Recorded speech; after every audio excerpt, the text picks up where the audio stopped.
¿Qué tal? Mi nombre es Ricardo Córdoba. Hoy les vengo a conversar sobre el método histórico crítico en las parábolas del Evangelio de San Mateo.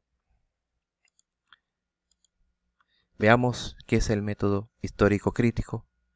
Es el método indispensable para el estudio científico del sentido de los textos antiguos, puesto que la Sagrada Escritura, en cuanto palabra de Dios en lenguaje humano, ha sido compuesta por autores humanos en todas sus partes y todas sus fuentes.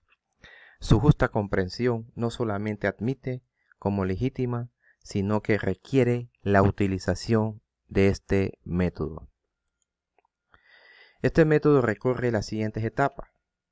La crítica textual, que reconstruye el texto original a partir de las fuentes documentales disponibles, toma en cuenta el criterio geográfico, genealógico y literario estilístico. El análisis literario, morfológico y sintáctico y semántico utiliza los conocimientos de la filosofía histórica. La crítica literaria verifica la coherencia interna de los textos.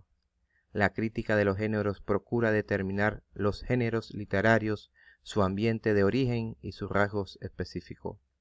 La crítica de las tradiciones lo sitúa en las corrientes de la tradición y procura precisar su evolución. La crítica de la redacción estudia las modificaciones que los textos han sufrido antes de quedar fijados.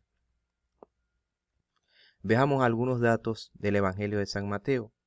El Evangelio de San Mateo está dirigido a probar que Jesucristo es el Mesías anunciado por los profetas y que en él se cumplió todo lo que los profetas habían anunciado. A Mateo lo pintan con la imagen de un hombre, porque su evangelio empieza haciendo la lista de los antepasados de Jesús, que Jesús tuvo como hombre. Mateo era empleado de Hacienda, posiblemente a órdenes de Herodes. Cobraba impuestos para el rey. Fue elegido por el Señor para ser uno de los 12 íntimos. Lo compuso entre los años 80 y 90, probablemente en Antioquía, la capital de Siria. Lo dirigió a una comunidad cristiana con estas características. Es una comunidad de origen judío, de allí que el estilo literario, la mentalidad, las alusiones sean fundamentalmente hebraicos. Es una comunidad que se opone al judaísmo. De allí la polémica contra los fariseos y el pueblo judío en general, Mateo 23, 1-26, apegados a las tradiciones y a una mentalidad estrecha. Presenta a Jesús como el que perfecciona el judaísmo. Es una comunidad que busca su identidad en medio de judíos y paganos. Al principio la mayor parte de cristianos eran judíos convertidos, pero muy pronto los paganos fueron el grupo más numeroso. Había de todo, carismáticos y legalistas, profetas y sabios, fuertes y débiles, unos anclados en la observancia de la ley, otros preferían la alabanza pero desconectada de la vida. Es una comunidad que se abre a los paganos. No olvidemos que Antioquía, donde tal vez se escribió este evangelio, fue el centro de la propagación de la primera iglesia. Desde el inicio, el evangelio habla de la misión hacia los paganos. Los magos adoran a Jesús, al banquete son invitados todos. ¿Son paganos los que confiesan su fe como la cananea o el centurión? El evangelio debe ser anunciado a todas las gentes. Hay que buscar a las ovejas dispersas de Israel. Veamos las características literarias.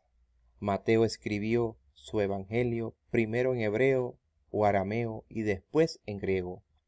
Por eso tiene muchas expresiones hebraicas, por provenir de una comunidad de origen judío.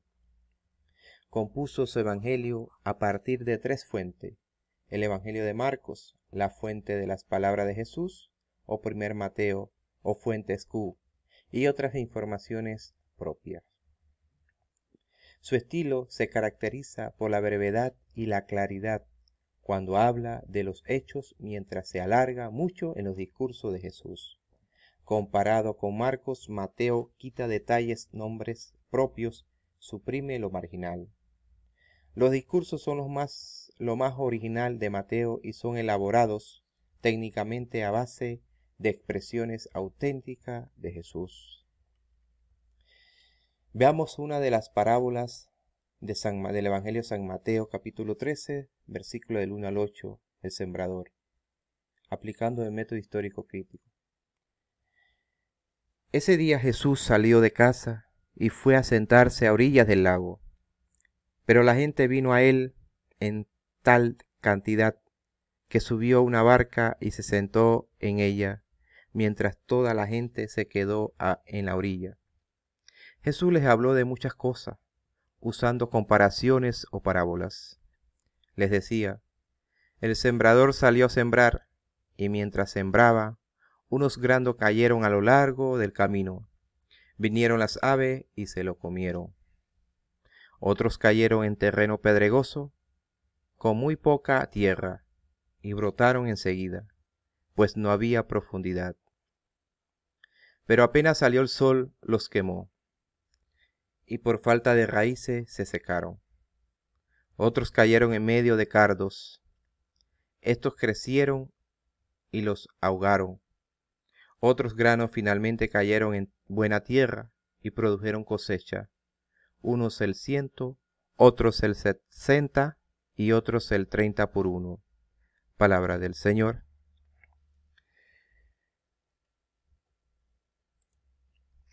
Una parábola es una especie de metáforas prolongada, una comparación que ilustra las cosas espirituales mediante las comunes.